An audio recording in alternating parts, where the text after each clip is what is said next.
আপনি কোথায় জন্ম নিয়েছেন তা আপনার ভাগ্য, কিন্তু আপনি কেমন জীবনযাপন করবেন তা অনেকটাই আপনার নিয়ন্ত্রণে থাকে। মানুষ মূলত বদভ্যাসের কারণে নিজের অর্থনৈতিক অবস্থার পরিবর্তন করতে পারে না। কি সেসব বদভ্যাস? এর কতটি আপনার মধ্যে আছে? চলুন মিলিয়ে দেখি। করব এই মনোভাব রাখা, যা কিছু আজ করে ফেলা সম্ভব তা আগামীকালের জন্য ফেলে রাখা।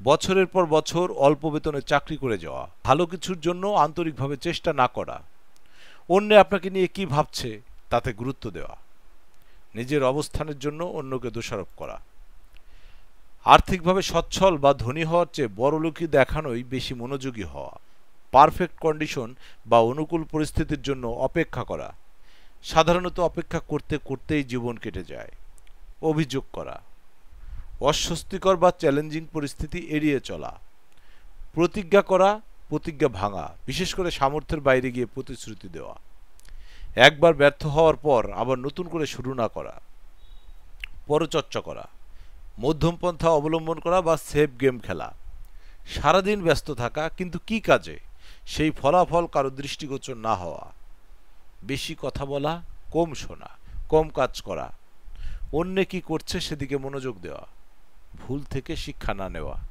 একই ভুল বারবার করা, আমিই সঠিক এই মনোভাব পোষণ করা, মানে অতিরিক্ত আত্মবিশ্বাস, আয় বাড়ার সঙ্গে সঙ্গে ব্যয়ও বেড়ে যাওয়া, সঞ্চয় না বাড়ানো, একাধিক উৎস থেকে আয় না বাড়ানো, ঝুঁকি না নেওয়া, বিনিয়োগ না করা, সারাক্ষণ সিদ্ধান্তহীনতায় ভোগা, সবসময় নিজের সঙ্গে অন্যের তুলনা করতে থাকা, অন্যকে খুশি করে চলা, শিক্ষার চেয়ে বিনোদনকে অধিক গুরুত্ব দেওয়া, ক্রমাগত অহেতুক সামাজিক যোগাযোগ মাধ্যমে ডুবে থাকা।